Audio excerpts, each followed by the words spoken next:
जय जय शंकर हर हर शंकर जय जय शंकर हर हर शंकर जय जय शंकर हर हर शंकर जय जय शंकर.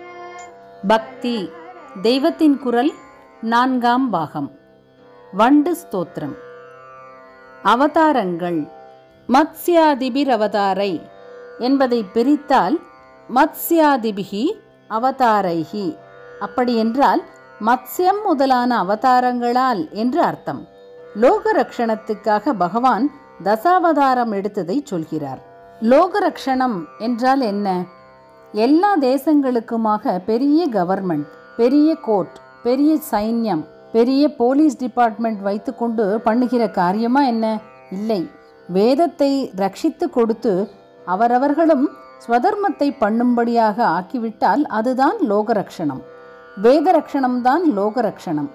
வேத மந்திர சப்தங்கள் அட்மாஸ்பியரில் குறையாமல் பரவிக்கொண்டு வைதிக யஜ்ஞங்களால் சகல தேவதா பிரீத்தி ஏற்பட்டுவிட்டால் தன்னால் லோகம் முழுவதும் ரட்சிக்கப்பட்டதாக ஆகிவிடும். அதனால் எப்போதெல்லாம் வேத தர்மத்துக்கு ஹீனம் உண்டாகி லோகம் க்ஷீணமாயிற்றோ அப்போதெல்லாம் பாலன கர்த்தாவான மகாவிஷ்ணு அவதாரம் பண்ணி வேதத்தை புனருத்தாரணம் செய்வார். இதனால் லோகம் க்ஷேமமடைந்துவிடும். சோமுகாசுரன், ஹயக்ரீவன் போன்ற அசுரர்கள் வேதத்தை எல்லாம் ஜலக்காட்டிலே ஒளித்து வைத்தபோது பகவான் மீனாக தோன்றி அதை மீட்டு வந்ததுதான் மத்ஸ்யாவதாரம். பிரளய பயோதி ஜலே என்று ஜெயதேவர் அஷ்டபதியில் இதை சொல்லியிருக்கிறது. இது மாதிரியான 10 அவதாரங்களில் பகவான் தம்முடைய உயர்ந்த ஸ்தானத்தை விட்டு இந்த பூலோகத்துக்கு இறங்கி வருகிறார். பரமபதம் என்று சொல்கிற உத்தமமான வைகுண்டத்திலிருந்து இறங்கி நம் லோகத்துக்கு வருகிறார். அவதாரம் என்றாலே இறங்கி வருவது என்பதுதான் அர்த்தம். தார என்றால் உச்சி, தாரஸ்தாயி என்று மேல் சஞ்சாரத்தை சொல்கிறோம் அல்லவா? அவதாரம் என்றால் ரிவர்ஸ் ஆர்டரில் அந்த உச்சியிலிருந்து கீழே வருவது. பரம கருணையால் பகவான் இப்படி இறங்கி வருகிறான். கீழே இருக்கிற நம்மை கையை பிடித்து மேலே அழைத்து கொண்டு போக வேண்டும் என்பதற்காக உச்சத்துக்கெல்லாம் உச்சத்தில் உள்ள பகவான் நம் லெவலுக்கு இறங்கி வருகிறான். அவதாரவதா என்று ஸ்லோகத்தில் வருவதற்கு இறங்கி வந்தவனாக ஆனதால் என்று அர்த்தம். மத்ஸ்யாபிகி அவதாரைகி, மத்ஸ்யம் முதலான அவதாரங்களால் அவதாரவதா கீழே இறங்கி வந்தவனாக ஆனதால். அவதாரவதா பிளஸ் அவதா என்பதே அவதாரவதாவதா என்று அடுத்தடுத்து 3 வதாவை கொடுக்கிறது. பின்னே சொன்ன அவதா என்பதில் அவ என்பது ரட்சிப்பதை குறிக்கும். மாமவ, மாமவ என்று அநேக கீர்த்தனைகளில் வருவது மாம் பிளஸ் அவ என்பதே. மாம் என்னை, அவ காப்பாற்று என்பது அர்த்தம். அவதா சதா வசுதாம் என்று இங்கே ஸ்லோகத்தில் இருப்பது எப்பொழுதும், அதாவது சதா லோகத்தை, அதாவது வசுதாம் பகவான் அவதாரங்களால் அவனம், அதாவது ரக்ஷணை செய்து கொண்டிருப்பதை சொல்கிறது. வசு என்றால் பல தினசான செல்வங்களையும் குறிக்கும். இயற்கை என்கிற எல்லா செல்வங்களையும், அதாவது நேச்சுரல் ரிசோர்சஸ் பூமி கொடுப்பதால் பூமிக்கு வசுதா என்று பெயர். வசுந்தரா என்றும் சொல்வதுண்டு.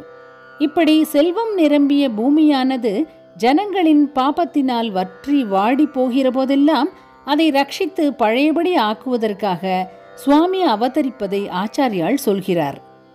ஜனங்கள் பண்ணும் சகல பாபத்தையும் தாங்கிக் கொள்கிற பூமாதேவி ஒரு ஸ்டேஜுக்கு மேல் தாங்க முடியாமல் பகவானிடம் போய் முறையிடுவாள். உடனே அவர் அவதாரம் பண்ணிவிடுவார். பூமாதேவி பசு ரூபத்தில் போய் முறையிட்டவுடன் பகவான் கிருஷ்ணனாக அவதாரம் பண்ணி பசுமந்தைகளை மேய்த்ததாக பாகவதத்தில் இருக்கிறது. இப்படி லோகத்தை மத்ஸ்யம் முதலான அவதாரங்களால் எப்போதும் ரட்சிக்கிற பரமேஸ்வரா, சம்சார தாபத்தினால் பயந்து கிடக்கிற நானும் உன்னால் ரட்சிக்கப்பட வேண்டியவன் என்பது இந்த ஸ்லோகத்தின் அர்த்தம். லோக ரட்சணத்துக்காக பரமகருணையோடு திரும்ப திரும்ப பகவான் அவதரிப்பதை வாக்கின் போக்கிலேயே காட்டிவிடுகிற மாதிரி அவதார வதாவதா, பவதா பவதாப என்று ஒரே சப்தங்களை திரும்ப திரும்ப அடுக்கி வைத்திருக்கிறார்.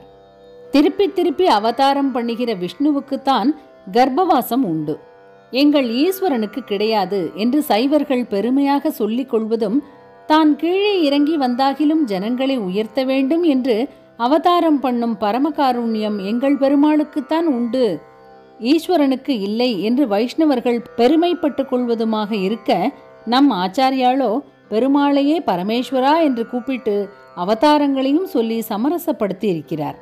புருஷர்களுக்குள் உயர்ந்த புருஷோத்தமனே ஹரி. மகேஸ்வரன் என்பதாக ஈஸ்வர பட்டம் உடையவன் திரையம்பகனாக, அதாவது முக்கண்ணனாக ஒருவனே அன்றி வேறில்லை என்று காளிதாசன் சொல்லியிருக்கிறான்.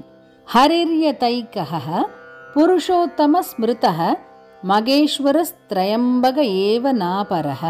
அமரம் என்கிற சம்ஸ்கிருத டிக்ஷனரியிலும் ஈஸ்வரக சர்வ ஈசானக என்பதாக ஈஸ்வர என்கிற டைட்டிலை ஈஸ்வரனும் ஈசானனுமான சிவனுக்கே கொடுத்திருக்கிறது. ஆனால் சிவனுக்கும் விஷ்ணுவுக்கும் இடையில் கொஞ்சம் கூட வித்தியாசம் பாராட்டாத நம் ஆச்சாரியாள் இங்கே பரமேஸ்வர என்று மகாவிஷ்ணுவையே கூப்பிடுகிறார். என்னை ரக்ஷியப்பா என்று அவனை வேண்டிக் கொள்கிறார். ஜெய ஜெய சங்கர, ஹர ஹர சங்கர. மகாபெரியவா சரணம். जय जय शंकर हर हर शंकर, जय जय शंकर हर हर शंकर, जय जय शंकर.